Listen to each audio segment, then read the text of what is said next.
At talagang gusto tayong bigyan ng Panginoon ng pagpapala. Pagpapala na tayo magkaroon ng buhay na matiwasay.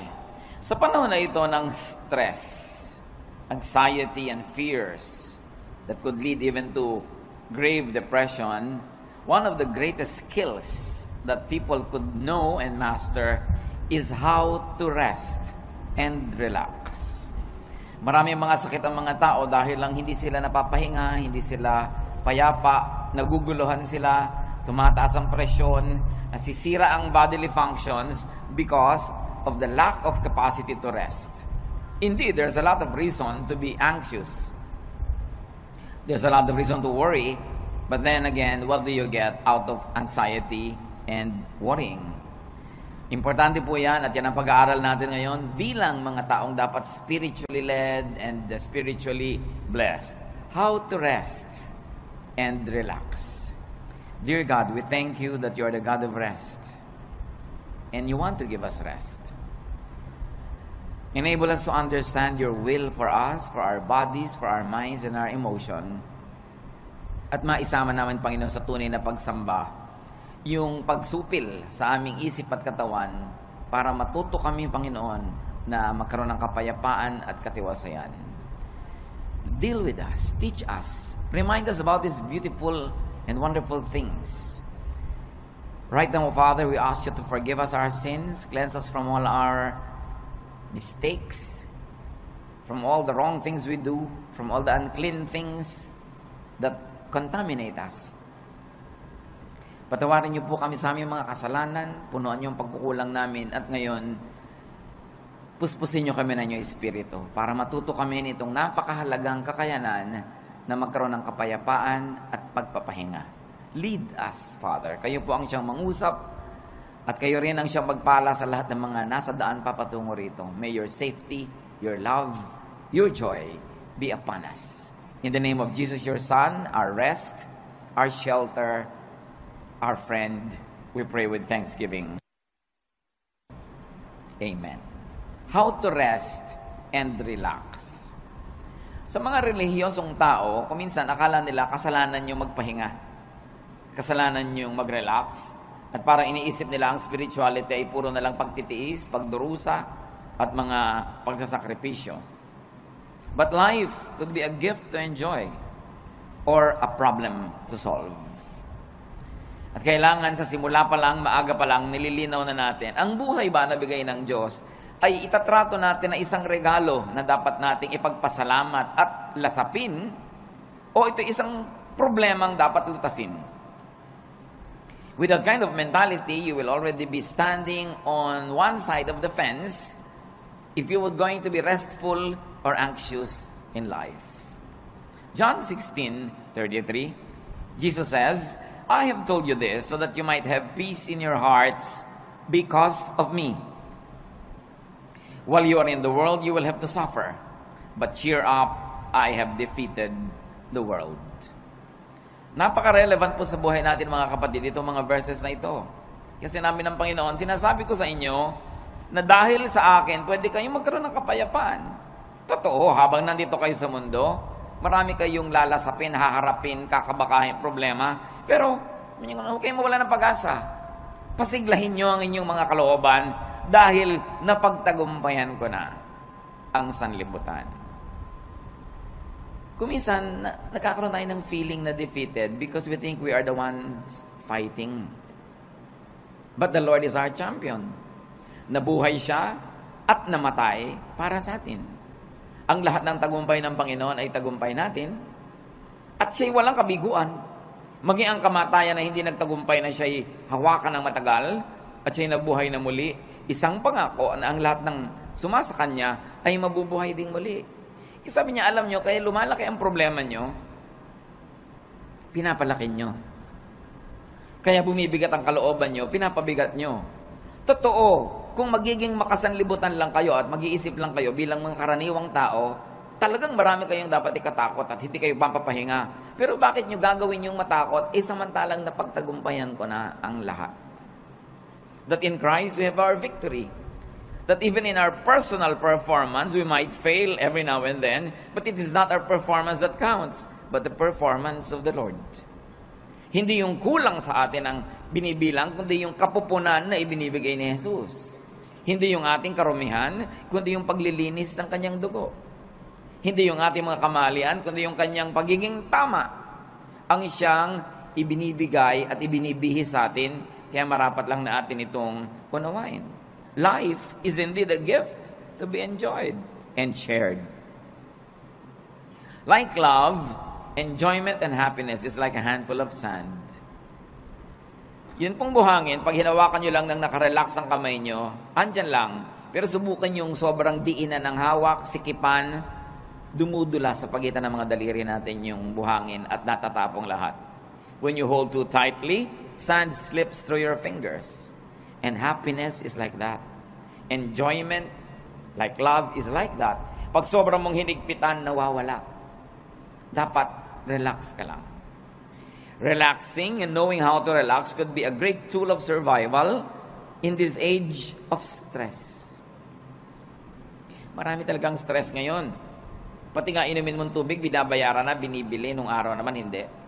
Maraming gastos ngayon na dati hindi naman gastos. Yung load, ang laki-laki ng pera mong napupunta sa load, dati naman hindi ginagastahan yan eh. Marami talaga. Pero marami ring blessing na available. Kita nyo naman, nagsusurvive ang lahat. Life is even better.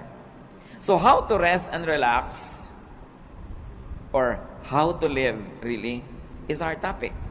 And how do you do that? Do not hurt yourself. Marami pong mga tao nasasaktan, kaya lang hindi nila alam sila ang nananakit sa sarili nila. Kaya kailangan matanggal yung takip ng ating mata at mabunyag yung katotohanan na madalas tayo ang may likha ng mga nananakit sa ating sarili. You've got to identify and define your self-inflicted pains. Parang yung nagpepenitensya, siya ang nag-aapanghampas sa sarili niya. Siya ang nagsusugat at nagsasakit sa sarili niya. Marami mga tao ganda na ginagawa nila sa buhay. Although, hindi kasi tayo laging conscious. Ano-ano po ang mga self-inflicted pains? Kasi kung meron kang tatanungin, gusto mo bang saktan ang sarili mo? Ang sagot natin, syempre hindi. Ba't ko sasaktan ang sarili ko? Gusto mo bang lagyan ng asido ang loob ng puso mo? Ba't ko lalagyan? Puso ko yun. Gusto mo bang pahirapan ang sarili mo? Of course, I will not do that. But the truth is, many of us do it. Ano po yung mga pahirap na tayo rin ang may likha? Jealousy, covetousness, and greed. They hurt. Napakalaki ng sugat, hirap, pasanin na ibinibigay sa atin kung tayo ay nagsiselos, naghahangad ng hindi atin, naiinggit, o nagiging sakim. Oras na meron kayong kinakainggitan, pinagseselosan, hinahangad na hindi naman ninyo, pinapahirap nyo inyong loob. Yung merong mana ang kapatid mo, gusto mo maging sayo rin? Yung merong magandang damit ang iyong kapwa, imbes na matuwa ka at maganda yung nakikita mo, maiinggit ka pa? Yung hindi na sayo, pinipilit mo pang maging sayo, gagawa ka ng mga tricks, gagawa ka ng mga kasinungalingan, para maging sayo yon. Ang hirap mag-maintain ng kasinungalingan. Ang hirap gumawa ng mga tricks. Ang hirap maging parang gagamba na gumagawa ka ng sapot para yung dumadaang mga lamok biglang mahuli at kakainin mo na siya. But if you are greedy in life, if you're ruled by greed, you will never relax. Because you're forever inventing schemes. Gagawa ka ng mga paraan kung paano maging iyo ang hindi iyo. Kung paano aagawad yung mga tunay na mga may-ari. Kung paano sisiraan yung ating mga kinakainggitan. Self-inflicted pain yan. At gaano karami sa inyong high blood pressure, gaano karami sa mga cancer ng katawan natin na nagmula sa sobrang pahirap natin dahil pinapahirapan natin ang sarili. Dapat tulog ka na, hindi ka patulog. Dapat payapa ka, hindi ka payapa. Dapat nag-e-enjoy ka, naiinis ka, naiinggit. You harm your body. At pagpatuloy natin ginagawa yon, yung mga maliliit na mga laso na yun na iniipon natin sa ating katawan, nagiging sakit. Ang tatamaan yung mga pinakamahinang parts of your body, so doon magmamanifest yung mga sakit. Pero ang totoo nyo, nagsisimula sa isip mo yan. Nagsisimula sa iyong espiritu. Kaya sinasabi nga, mind over matter. Halimbawa yung mga taong sobrang magsikap, talagang nagpapakamatay, nagkakandara pa para laging panalo, para laging mas maganda ang gawa niya, mas mataas ang score niya, mas kahanga-hanga ang kanyang performance? Gaano karami doon ang dahil lang sa inggit? Sabi sa Ecclesiastes 4:4, "Then I realized that we work and do wonderful things just because we are jealous of others. This makes no more sense than chasing the wind." Si Solomon nagsasabi na pagtanto ko na ang dami nating ginagawang kadakilaan, ginagawa lang natin dahil inggit tayo sa iba. At gusto nating maging mas dakila tayo. Halimbawa, although hindi ko naman talaga alam ang intensyon ng mga gumawa nung malaking pinakamataas na building sa Dubai. Ang taas ng building para lang masabing nasa kanila yung highest building in the world. But what is the context of a tall building, for instance in Manhattan, in New York? Kasi wala nang space, itataas ba na itataas yung building mo? Kasi wala nang space. Pero sa Dubai, na ang lapad-lapad ng disyerto, na kahit ihiga mo yung building, ang haba-haba, everything is first floor, ang ginhawa sa lahat, pwede dahil may space, ba't mo tataasan para ka lang maging tallest building in the world? O ano nangyari sa kalagitaan ng proyekto, bumagsak ang ekonomiya. So ngayon, kinailangang iligtas sila ng kabilang state para matuloy yung project, napalitan yung pangalan. So, ano pa ang mga pinagagagawa natin? Halimbawa, yung mga estudyante, bakit marami sa mga magulang tinutulak ang anak na tumaas ang grade? Dahil gusto ba nating tumalino siya? O dahil gusto lang nating matalo niya yung isang kakompetensya sa grade? Bakit kailangan ang laki-laki ng TV mo? Ang liit ng bahay, lampas na yung TV sa dingding, nakikita na ng kapitbahay yung gilid. Bakit kailangan? Kasi malaki yung TV ni Kumare. Bakit kailangan mas malaki ang hikaw mo? Dahil ba talagang yung tenga mo, kailangan niyang paglambitin ng mga mabibigat na hikaw? O mayroon kang kakompetensya. Bakit kailangan mas maliit ang baywang mo? Marami tayong ginagawa mga kapatid, pahirap sa sarili just because we're competing with other people. So sabi ni Solomon, vanity, meaningless. Isang pagpapahirap sa sarili na hindi kailangan. Isa pa bang pagpapahirap natin? Fatigue. Fatigue hurts. Too much work is painful. Ang dami mga tao, sobrang magtrabaho, tapos ang konti lang naman ang nabe-benefit nila doon sa tinatrabaho nila. At the end of the day, sila yung lugi. Sinong nakinabang? Ang mga kamag-anak nilang batugan. Mga kamag-anak nilang tamad. Hindi nag-iisip, saan kaya ako kukuha ng ganitong gagastusin? Ano kayang gagawin ko? Pero at the end of the day, nagkakaroon din. Dahil kahit nagger ka, kahit nagagalit ka, bibigyan mo rin. So ikaw si lugi. Kaya lugi sa buhay yung mga OC. Yung mga obsessive-compulsive, linis ka ng linis, sa iba dumi ng dumi. Hindi ko alam hanggang ngayon, hindi pa po ako decided kung tatawagin kong blessing yung mga taong walang pake. Yung may baha, walang pake. Tulog. Yung bukas may gastusan, walang pake. Pero at the end of the day, nabuhay din sila ng 70, 80 years old, masaya pa sila. Kaysa ikaw, worry ka ng worry, isip ka ng isip. At ang nangyayari tuloy, dahil mahilig ka mag-isip, ikaw tuloy ang sasagot sa mga gastusin niya. Kasi ikaw yung responsible. But is that the way to live? Do you want to be like that? You've got to let go of some things. Going against your conscience for the sake of gain hurts. Gaano karami, mga kapatid, ang ginagawa natin na labag sa ating budhi?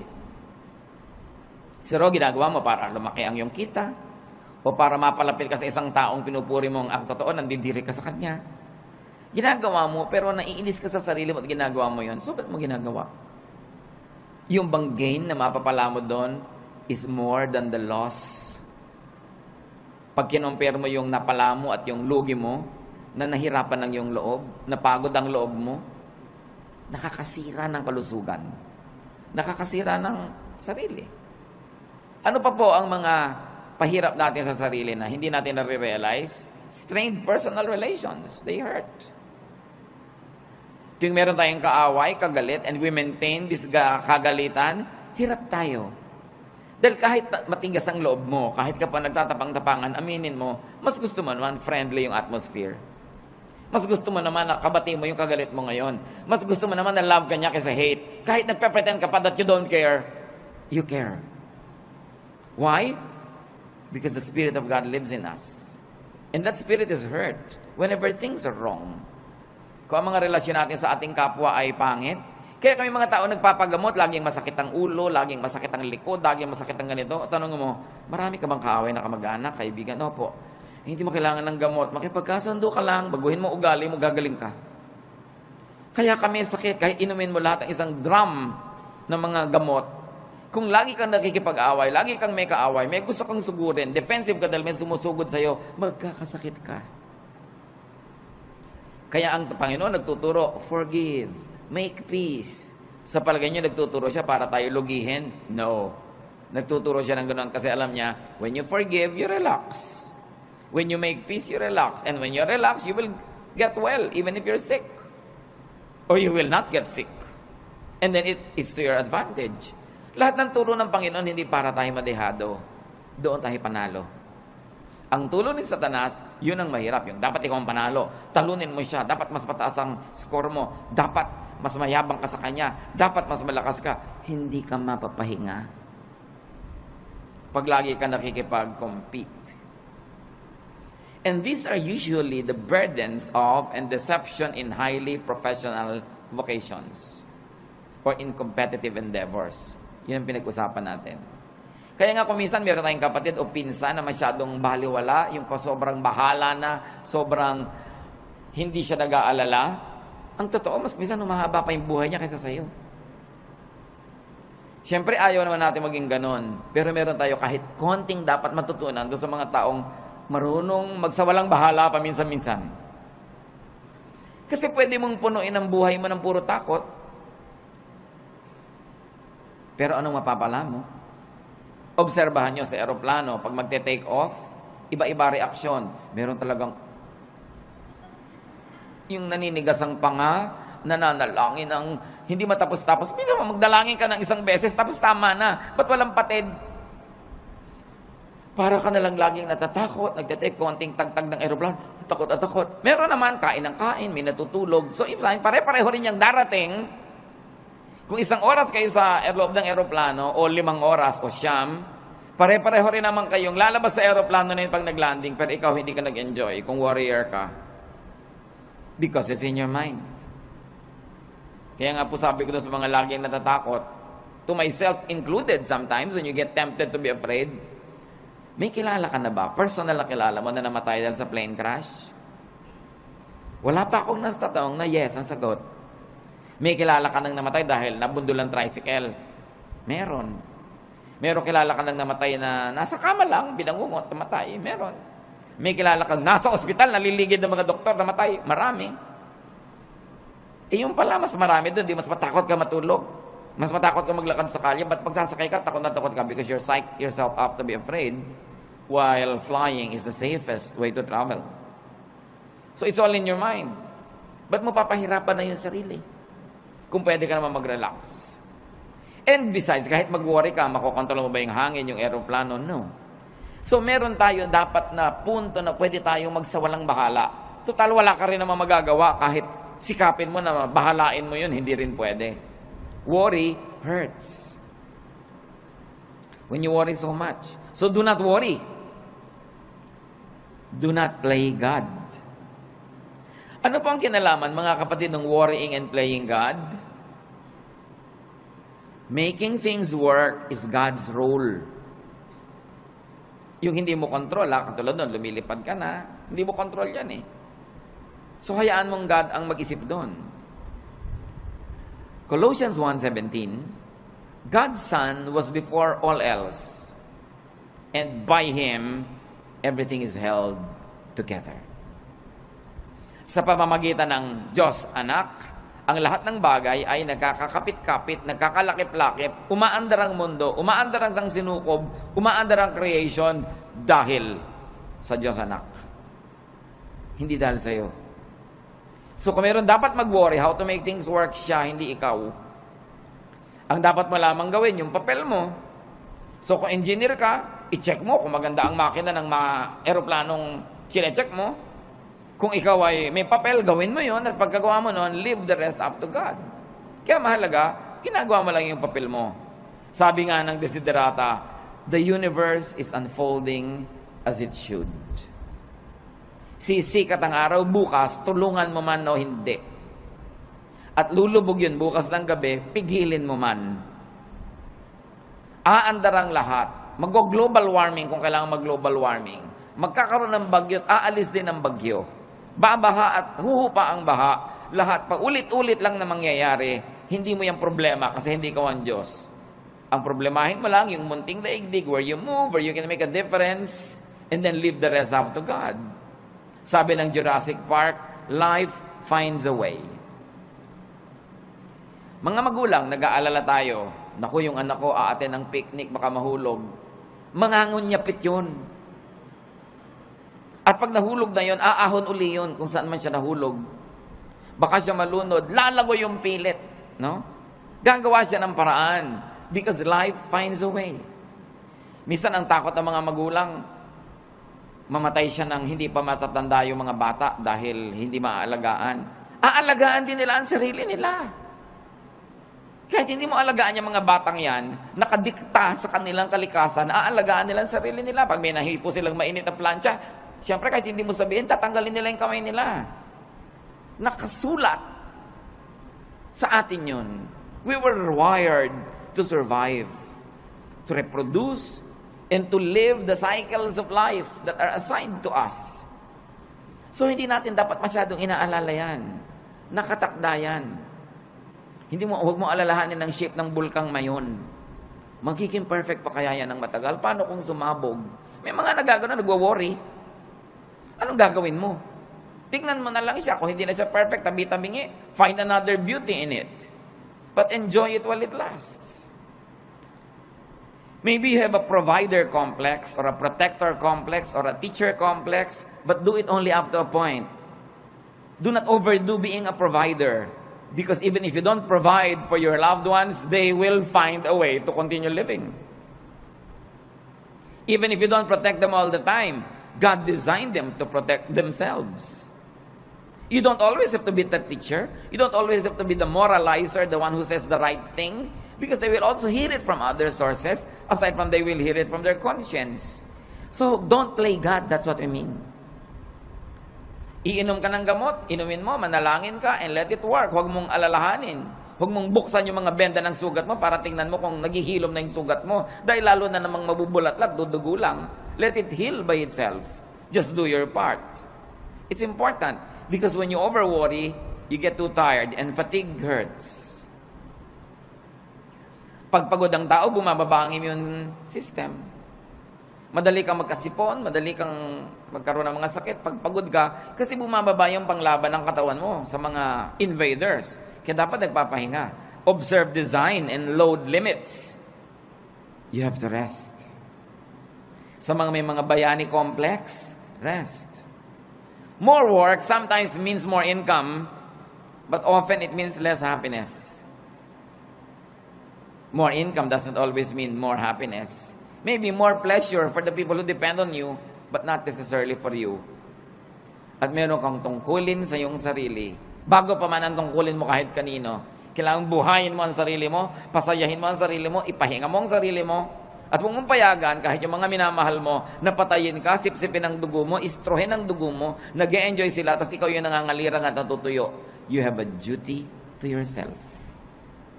Life is a primary duty of life. At paglabag sa utos at kalooban ng Diyos na nagbigay sa ng buhay, napabayaan mo ang buhay mo. Kahit pa nga yung pagpapabayaan mo, pagdugtong sa kaligayahan ng iba. Kahit sa airlines, makikita nyo doon sa kanilang mga anunsyo ng kaligtasan, pag nawala ng oxygen sa cabin, may malalaglag ng mga oxygen mask, anong gagawin mo? Una mong lagyan ng sarili mo. At pag nakakahinga ka na ng tama, at saka mo tulungan yung bata o yung matanda o sino man, you have a duty to yourself. And it's not selfishness. You were wired and created by God to protect the life that was assigned to you to protect. Yung ibang tao, ipoprotect nilang life nila. Sometimes we are overprotective But they will protect themselves because they too were wired to protect themselves. So do not overwork yourself. Rest from overwork. Learn appropriate contentment with what you make. Yung mga iba, lalo mga professionals, May kasabihan nga ngayon, dahil alam niyo sa Korea, South Korea, sobrang modernization at sobrang materialism tuloy dahil puro pera. May kasabihan ngayon doon, a Korean man gets stomachache when his cousin builds a new house.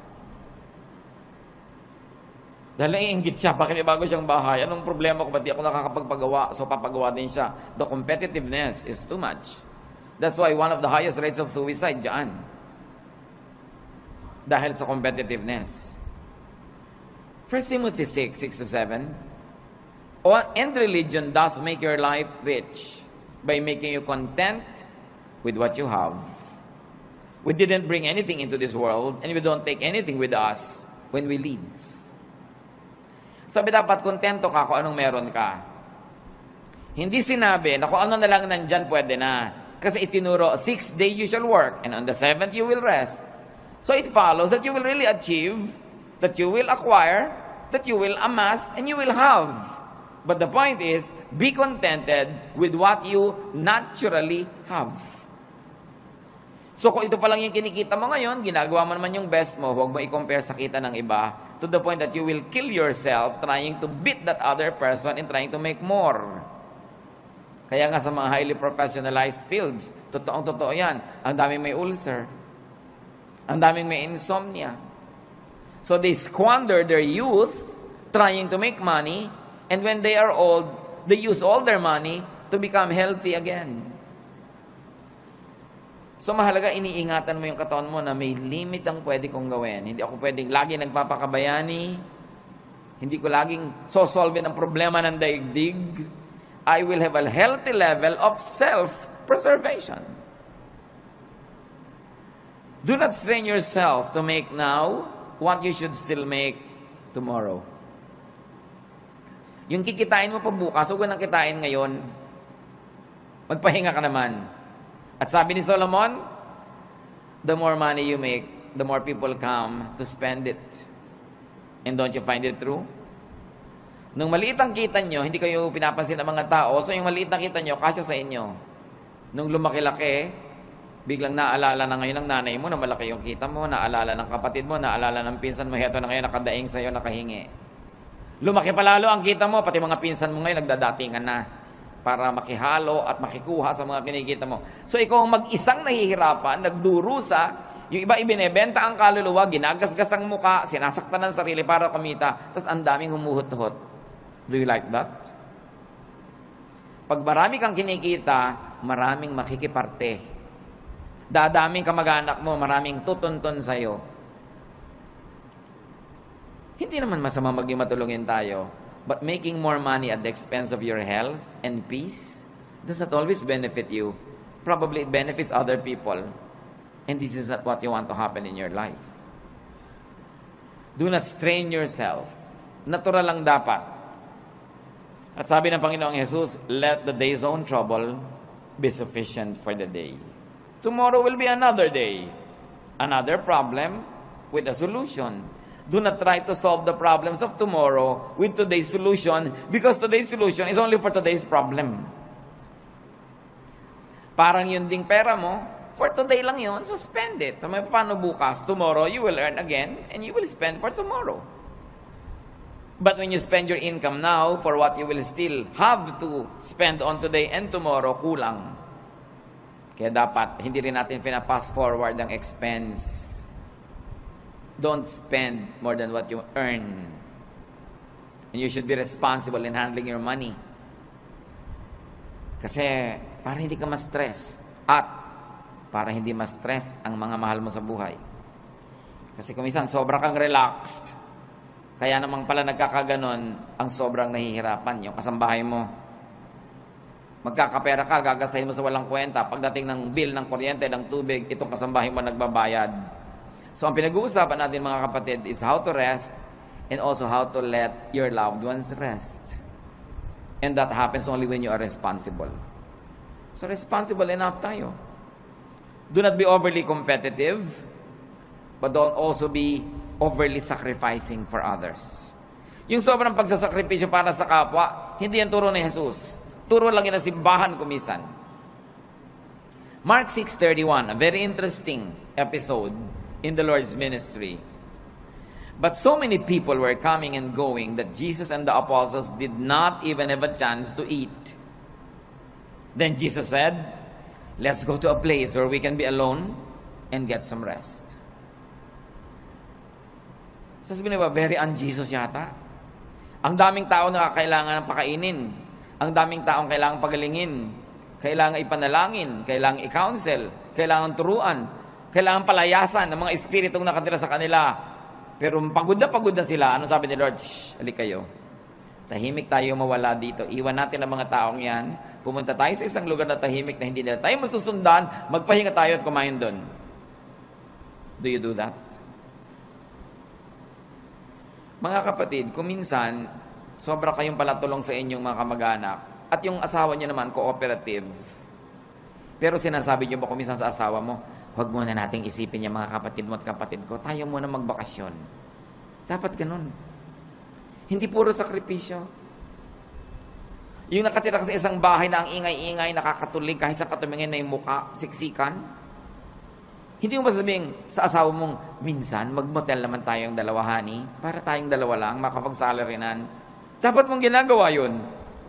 Jesus showed us the way. Don't overkill yourself giving to others. You've got to give yourself time and space to enjoy the blessings of God, even though sometimes lang, once in a while, but you have to do it. Why? Because you cannot give what you do not have. Pag lagi ka ng aburido, wala ka rin namang maibibigay. Kung isang pera lang, pero may kasama pang bunganga. Kasi aburido ka. Minsan, nagbabantay ka nga sa pasyente, pero kulang na lang, hulog mo siya sa kama. Kulang na lang, hagisan mo ng juice niya. Kasi pagod na pagod ka nakababantay. So, pwede mo sabihin, mga kapatid, kayo naman magbantay sa nanay. Pagod na ako, mainit na yung ulo ko, pati sa kanya. Why? Because we have limits. So, huwag nating sobrang pagodin din ang kapwa natin. Sa mga families, kung minsan unfair eh. Yung nag-aalaga sa magulang, yung isa lang napa-assign, dapat take turns. Para fresh ka. Kung may mga hirap, kailangan you take turns facing the difficulty, hindi lang isa yung naka-assign. Observe your limits and observe your Sabbath. Yan ang Panginoon, sabi niya, iwan muna natin sila. Kahit mamatay tayo dito, katutulong, hindi pa sila mauubos. So, kailangan magpahinga rin tayo. Dahil, habang mahal ni Jesus yung mga taong tinutulungan, mahal din niya yung mga manggagawa na kasangkapan para tulungan ang mga yon. So huwag niyong aalaw yung sarili niyo na maging manggagawa lang o ang mahal niyo sa buhay na nagko-cooperate, kayo na lang tapos puro benefit ng iba. You have to learn to set time and space for your own enjoyment. Every day, every week, every month is long enough for you to have that private, pleasurable moment. We all need that to keep our sanity. Para hindi ka mabaliw. Kaya yung nasosobrahan, hindi ba, kinakausap na ang butike, nakikipag-chess na sa anino, at nakikipagtalo kung sinong nanalo. Why? Wala man lang pahinga. Walang relaxation. Another self-inflicted pain is anger. Anger hurts. Gaano karaming kalusugan natin nasisira dahil nagalit tayo o nananatili tayong galit. Tuwing galit ka, nagdurusa ang iyong katawan. So, ang totoo nun, ikaw nagpaparusa sa sarili mo. Kaya yung magagalitin, mga kapatid, huwag na kayo makipag-away. Yun lang sila nagagalit sa inyo, yun na ang parusa sa kanila. Kasi napakalaking parusa sa katawan, sa isip, sa emosyon ang magalit. So, contain or avoid anger. And once more, don't play God. Why do I say that? Because anger is the prerogative of the perfect. Dapat yung perfect lang nagagalit. Yung author ng perfect moral law, pag na-break yon, dapat siya magalit. Siya yung author siya yung Diyos. Yung author ng natural law, siya dapat magalit when it's broken. Pero tayo, hindi naman author nakikibasa lang tayo. You are not perfect. You are not the author of morality or life. You are just a fellow creature, a fellow beneficiary and traveler, a fellow seeker, in fact, a fellow sinner. Kaya wala kang karapatang magalit. Isipin niyo mga kapatid, ano mga kinakagalit nyo? Kayo ba, Diyos? Ano mga kinakagalit natin? Perfect ba tayo? So may imperfection yung tao, pero perfect ka ba? Besides, you were not designed to be angry. Nung nilikha tayo ng Diyos, hindi niya tayo dinesign na magalit. Kaya pag nagagalit tayo, we go out of the design, we destroy the intentions of the manufacturer, and at the end of the day, we destroy ourselves. Hindi bagay sa atin magalit, hindi tayo dapat nagagalit. Your bodily system goes awry when you get angry. Nagkakasira-sira, nagkakawasak-wasak ang nervous system, electrical and chemical balances of your body naiiba pag nagagalit ka. Kaya mga ibang nagagalit, they become, sabi nila, temporarily insane. Nakakapatay. Traffic altercation, nakakabaril ka ng kapwa, tapos makukulong ka forever. Dahil lang nagalit ka. That's why galit should be controlled. And your bodily system, including your soul, gets damaged when you stay angry. So, dapat hindi magalit, at tapos kung nagalit na, dapat hindi tagalan. Kaya ang sabi sa Bible, do not go to bed while you're still angry. Do not let the sun go down on your anger, which means, huwag mong patagalin yan. Pero yung merong nagdaramdam sa inyo, 7 taon na, gusto nyo bang tumapak kayo sa tamtax at huwag nyo alisin sa talampakan nyo ng 7 taon? Ito yung naglalakad kayo, kumikirot, dumabaon, nagnanana. Higit pa ron pag meron kayong galit. Nakinikim-kim sa puso. Dahil hindi lang talampakan na naapektuhan. Naapektuhan ang inyong puso, ang inyong isip, ang inyong emosyon, relasyon sa kapwa, relasyon sa Diyos, kalusugan. It is foolish to remain angry. So, don't remain angry dahil kayo banal. Pero kung hindi kayo banal, at least be intelligent. Still don't be angry. Because it's not good for you. Huwag kayong magkim-kim ng mga sama ng loob. Ibulalas nyo kung kailangan ibulalas o ipatawad nyo na lang, pero huwag nyong kimkimin. Huwag nyong kimkimin. Nararanasan nyo na ba na mapapadighay kayo, hindi nyo maidighay-dighay? Di ba ang hirap kimkimin? Subukan nyo magkimkim ng sinok. Ang hirap. At yung mga kinikimkim pa natin, mga kung ano mga sama ng loob, may LBM kayo, kinikimkim nyo, ayaw nyo ang ilabas, ano mangyayari sa inyo? Di ba? Alam nyo mangyayari sa inyo? Masahol pa ron ang galit. But Satan is so deceptive that we don't realize that simple anger is destroying us. Pag nakita mo yung tao, tumataas ang presyon mo. Pag naalala mo siya, nawawalan ka ng ganang kumain. Baka maging violente ka pa. Lugi ka. So rest and relax. Rest your body, your senses, with pleasure and beauty. Kaya kailangan natin ng kagandahan. Kailangan natin ng kasiyahan. Observe the human body. It's really a fun machine. Pag tinignan mo ang bawat bahagi ng iyong katawan, it's a fun machine. It was designed for sensual experience, which religion demonizes, but the law of nature is the purest law of God. So ginawa kanya ang body mo na may mga kiliti, may mga saya. Bakit pagka inom ka, mayroon pang masarap na temperature? Pagkakakain ka, may masarap na lasa? May tamang alat, tamang asim? Bakit pag may tinitingnan ka, dapat maganda yung shape, tama yung kulay? Pag may pinapakinggan ka, hindi noise, dapat music? Bakit nilagyan tayo ng Panginoon ng iba't ibang senses for us to enjoy those senses? So, you relax your body with beauty. Nililinis mo ang bahay mo para maganda, mabango. Nililinis mo ang kapaligiran, inaayos mo. It's great therapy. Please your eyes, your ears, your palate, your taste, your nose, your skin, your body. It is not ungodly. Why? Because our spirit lives in this body. Kung ang gusto ng Panginoon, spirito ka na lang, di dapat sumakabilang buhay ka na. Tanggalin na yung spirito sa katawan. Pero inaalagaan natin yung katawan. Akala ng iba, pag relihiyoso ka, ini-ignore mo yung katawan mo. Taking care of your body is one of the highest forms of spirituality. Because your body is a gift from God. It is even called temple of the Holy Spirit. Do you want the temple to be ugly? Do you want it to be disorderly? That's not what you want for your temple. Psalm 139:14, and I praise you because of the wonderful way you created me. Everything you do is marvelous. Of this, I have no doubt. So people will be people, humans will be humans. And it's not wrong to be human because we were created to be so. Do not pit spirituality against sensuality.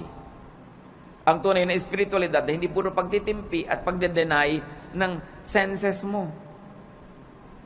Inilagay yan for your enjoyment. It is a gift. And in fact, the senses are also doorways to the spirit. Marami mga sensual experiences nagiging pinto para pumasok ka sa spiritual world. Halimbawa, ang ganda-ganda ng worship singing. Di ba nadidinig yun ng tenga? But because you hear it and it's beautiful, you are transported in a spiritual way to the point that you say, I heard God. I saw God. I felt God's love. I was ministered to. Na-bless ako. Tenga pa lang yun. Kaya napakalaking krimen sa mga musicians sa church na hindi nagpa-practice. Kasi, paano mo itatransport yung mga tao to a spiritual level kung tunog mo pa lang, nayayamot sila dahil mali. So, imbes ikaw makalimot sa sarili at madala ka sa spiritual level, hindi ka makalimot-limot dahil kitang-kita mo, dinig na dinig mo yung mali. Nagiging critical ka patuloy, nagiging palapintas, nagkasala ka pa. Pero kung maganda talaga yung music. There was a long stretch in my spiritual life na ang talaga nagdala lang sa akin, mga kapatid, kanta ng choir. Umaaten ako ng church na yun ng kung ilang taon, nung isang attendee ako. Bihira naman ako talaga mabless doon sa message. Boring talaga. Bihira talaga ako mabless sa ibang nakikita ko, pero inaabangan ko lang yung kanta ng choir. And that sustained me for a long, long time. It was enough food for me. But can you imagine kung maganda na yung kanta ng choir, maganda pa yung message, mabait pa yung kapatiran, mabango pa yung church, maayos pa lahat? Maraming pinapasukan sa senses natin yung blessing ng Diyos. Kaya hindi ba may aromatherapy? Pagpupunta ka sa mga spa, ano pong gusto nyo? Yung nakakapagpahinga, yung nakakagising, yung nakakatulog, kung ano-anong maipapaamoy sa'yo, pipili ka ng scent. Because through the nose, the spiritual world becomes real. Kaya kung nakatira ka sa mga lugar na ang baho-baho ng paligid, di ba away ng away ang mga tao doon? Kasi pag amoy mo, nasa utak mo na agad yung baho. Sa palagay mo, kung puro baho ang naaamoy mo, babait ka? Ang hirap. So you don't deny the senses and use the senses to rest. So kung makikinig ka ng magandang music, may naaamoy kang mabango, may nakain kang masarap, kahit hindi mahal, mapapahinga ang katawan mo. At yung pahinga na katawan, tinatahanan nyo ng espiritong payapa. Kahit gaano kataas ang espiritu mo, kung nasan yung katawan mo, dun yun pupunta. So kung ang baba-baba ng level ng katawan, nahihila niya pababa yung spirit. Kaya sinasabi, the spirit is willing, but the body is weak. So the body has to be strengthened. With pleasure, with rest, with cleanliness, with righteousness. So indulge your senses. It's an act of union with your Maker. Kung gustong makipagniig sa atin ng Diyos, diyan siya pumapasok sa mga pinto na yan, sa senses natin, at sa ating brain. Kaya yan ang maraming paraan para tayo makakonekta sa Spirito. Your body, after all, is a temple of the Holy Spirit. Ecclesiastes 8:15. So I think we should get as much out of life as we possibly can. There is nothing better than to enjoy our food and drink and to have a good time. When we can make it through, then we can make it through this troublesome life that God has given us here on earth. Ano sinasabi ni Solomon na pinakamatalinong tao sa lahat? You must get the most out of life. You must get the most pleasure. You must get the most fruits. Eat the best when you can. Listen to the best. Have the best. Sabi niya, there is nothing better than to enjoy good food, a good drink, a good time. Why? Because life has a lot of troubles. It had a lot of troubles, it's having a lot of troubles, and it will present a lot of troubles. Iba na yung pinatatag ka na ng napakaraming magagandang karanasan, pampatibay sa'yo, pagka ikaw ngayon ay pinupukol, binabato, itinutulak, ginigiba ng mga pangit na karanasan, meron kang pagkukunan sa iyong alaala ng mga masasarap na mga kanaalaala, payapang mga moments in your life, and it will strengthen you. Kayo mga bata na pinalaki sa kalupitan, sa palo, sa walang pag-ibig, usually buong life halos disoriented sila. Unless kilalanin nila na kailangan nila magpatawad, magbagong buhay, at kilalanin nila yung pagbabago ng Panginoon, all their lives they become a slave of their dark past. Kaya mahalaga, pinapaganda mo hanggang maaari, lalo sa mga bata. Sabi ni Solomon, tuwing makakapag-enjoy kayo, mag-enjoy kayo. Kasi may mga panahon, kahit may pera kayo, wala kayong gana. Makakabili kayo ng pagkain, pero magaan lalamunan nyo. So ngayong may pambili kayo at meron kayong gana, eat. Bata kayo, kaya nyo yung mamasyal, pumunta doon, gawin nyo yun. Basta binabalansin nyo lang ng tamang pagtatrabaho, responsibility, faithfulness to God. Meron ka ngayong kakayanan na mag-enjoy, enjoy it. Dahil ang bukas hindi mo alam kung pwede mo pang ma-enjoy. Food and drink and good times need not be expensive. Food and drink and good times need not come from damaging toil and overwork. And it need not be paid for with a damaged body and a bruised soul. Hindi totoo ang chismis na kailangan mo pa magkasala, magnakaw, gumawa na masama para ka mag-enjoy sa buhay. Maraming bagay na libre. At maraming bagay na hindi naman mahal. Ang kailangan lang baguhin natin attitude. We must remove from our value system the notion, the mistaken notion that spirituality means suffering all the time. If God likes you to suffer, bakit niya lagyan ng nerve endings ang iyong katawan that is meant for enjoyment? Because God likes us to have a good life. No eye has seen, no ear has heard, no mind has conceived what God has prepared for those who love Him. Another way to relax and how to live is to rest your spirit by doing good. Ephesians 2:10, we are God's workmanship, created in Christ Jesus to do good works, which God prepared in advance for us to do. Sabi, likha tayo ng Diyos. Nilikha kay Jesus para gumawa ng mga mabuti at yung mga magagandang gawain natin, inassign na noon pa man, bago pa tayo sinilang. So may assignment tayong lahat na gagawing mabuti. At pag hindi nyo ginagawa yon, may bahagi na inyong puso na lamukot, lukot, tiklop, pipi, nagdurugo, nasasaktan, may kirot. Kasi wala ka sa design. Dapat hanapin mo, kapatid, ano yung assignment mo sa mundo, anong mission mo. Sa buong buhay, sa isang taon, sa isang buwan, sa isang linggo, sa isang araw, sa isang oras, nag-iiba-iba yung mission na yun. Lagi ka lang sensitive. Anong maganda na pwede kong gawin ngayon, ang assignment ko kay Lord? Gawin nyo. Sasaya kayo. Basta ginagawa nyo ang kalooban ng Panginoon, may pera kayo't wala, malusog kayo't hindi, nag-iisa kayo o may kasama, may malalim kayong saya na tinatawag sa English na joy. It is not dependent on outward events. It is there in your spirit. Pero, pag alam na alam nyo kung ano yung mabuti nyong dapat gawin, tapos maang-maangan kayo, in-ignore nyo, di nyo ginawa, kahit may pleasure kayo, kahit may pera, kahit maganda yung kapaligiran, may nagluluksa sa inyong kalooban na hindi nyo pwedeng itanggi at itatwa. So, ang pinakamabuti sa tao, maging totoo sa espiritu, maging totoo sa sarili. Be in character, be true to form. You were not an accident. You were created before the foundations of the world by God's will. Hinintay lamang na lumabas ka sa panahon at sa lugar, pero meron ang kalooban ng Diyos para sa iyo at may assignment ka na. Dapat yung gawin, dapat yung hanapin. Pag hindi mo ginagawa yon, may pera ka man, mataas man ang iyong kalagayan, sikat ka man, may kulang.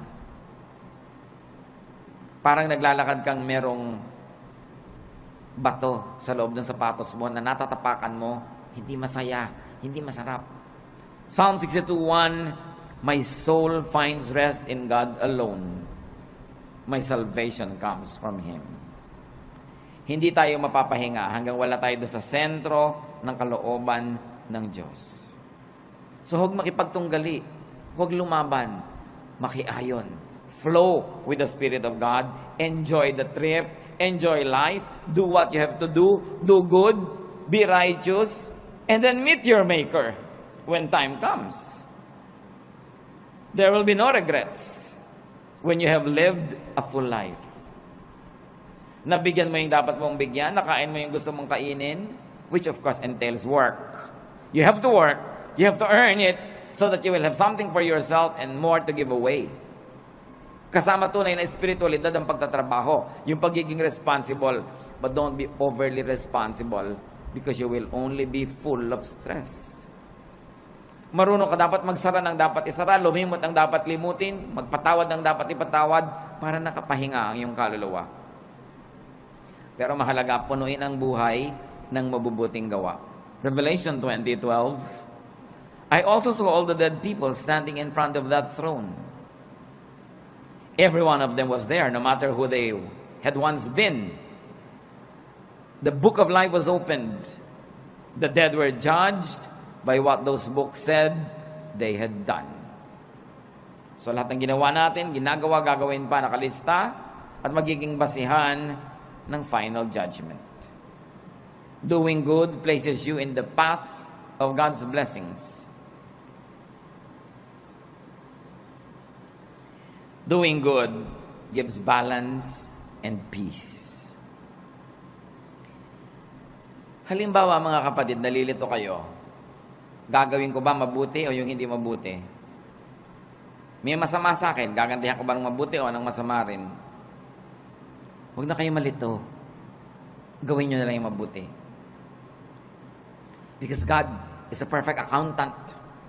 Marunong siya mag-debit, credit, balance. Halimbawa, meron kang ginawa ng mabuti na hindi mo naman dapat gawan, sumobra. Sa palagay nyo, hindi ibabalik sa ni Lord yung sobra.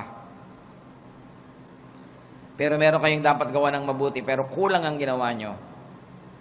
Sa palagay nyo, hindi kayo sisingilin. Kumuha ka na lang ng tama. Huwag kang mag-alala na sumobra yung tama. Kasi, credit yun. Pwede ngayong itapal sa mga marami mong kulang sa buhay. Kaya sabi, just love. Keep loving people. Because love covers over a multitude of sins. Maging maibigin ka. Dahil yung pagiging maibigin, nagiging pantakip sa maraming kakulangan sa buhay. At pag pinag-aralan nyo yung word na pwede mong itanong, sino yung natatakpan ng pag-ibig? Yung iniibig o yung umiibig? Pareho. Pag tinignan nyo yung Greek word na ginamit doon, pwedeng gamitin both ways. Na pag maibigin ka, yung pag-ibig mo, natatakpan yung pagkukulang ng taong iniibig mo. At di ba totoo? Pag mahal nyo yung tao, na pagtatakpan ng pag-ibig nyo yan eh. Pero eto pa, pag maibigin kayo at umibig kayo sa kapwa, pati yung mga pagkukulang nyo, natatakpan. That's why love is the answer. And you know the other side of it, the opposite, hatred. Why hate when you can love? Pareho lang nakakapagod yan. Parehong kailangan mong investa ng emotion, ng kilos. Mas nakakapagod pa nga to hate. Pwede kang sumimangot, pero pwede ka rin ngumiti. Mas maraming muscle ang ginagamit pag naninimangot, kaya mas tatanda ka. So ngumiti ka na lang. Why do wrong when you can do right? It's not even a choice. It is so obvious that it should not even be a choice. So doing good places you in God's blessings. And doing good is powerfully therapeutic. Ano ba dumarating yung panahon mga kapatid na naiinip kayo, nalulungkot, nababagabag, na-stress, kaka-nervous breakdown, nagkakaroon ng panic attack, do good. Therapy yun. Kesa magbukmo kayo sa bahay, mainip, maghanap kayo ng magagawa para sa kapwa ng mabuti. At sa pagbuhat nyo ng mga bigatin ng buhay nila, nakalipas ang maghapon, hindi nyo napansin, pati yung sarili nyong bigatin, nailampas na rin na itawid. Always do good. So rest and relax. Ecclesiastes says there is a time for everything. Work correctly, rest correctly, plant and harvest what you plant, and enjoy the harvest and share the harvest with people. In being kind, don't be unkind to yourself. Allow and let and help others rest and relax. Huwag nyo lang po i-apply sa sarili nyo yon. Dapat din kung may duty ka, gawin mo yung duty mo para yung kapwa mo makapag-relax din. Pag mga bantay kayo, hindi ka nagbantay, di doble ang trabaho ng iba dahil yung pagpapabaya mo, kailangan nilang takpan. Mag-asawa kayo, responsable ang lalaki. Pag irresponsable yung babae, yung lalaki has to work double. Napapagod siya kasi nagpapabaya yung babae. Ganon din yung lalaki. Pag lalaki ka, hindi ka responsable, hindi mo ginagawa ang tungkulin mo, inoobliga mo yung asawa mong babae na siya ang gumawa ng dapat ikaw ang gumagawa. And it's unfair, it's unkind, and it will get back to you. Hindi ka man gantihan ng asawa mo, gagantihan ka ng langit. Again, because God is the greatest accountant. Debit, credit, balance. Magbabayad at magbabayad ka. Sa pagpapahinga natin, mga kapatid, tiyakin ninyo na hindi naman kayo nagiging pabigat sa iba. Baka sobrang pahinga na yan. Kailangan responsible ka. And you must let others rest too by being responsible. Ama namin sa langit, salamat sapagkat pwede kami magpahinga. Maraming dahilan para kami mabahala, maguluhan, malito. Pero may isang dahilan para kami makarelax. At kayo yon. You are our God. You are our Creator. You're the author of life. You're God of heaven and earth. And you love us. Because of that, you guide us, you teach us, you correct us, and you balance our lives. Turuan niyo kami, Panginoon, na gawin ang dapat namin gawin bilang nilalang at magkaroon kami ng wisdom na ipasa inyo yung para sa inyo na siyang lumalang sa amin. That we should just be responsible humans but not play God. We should observe our limits and enjoy each day as we also do good things each day. Magbulay-bulay tayo sa katahimikan, mga kapatid, hanapan ng personal pang mga application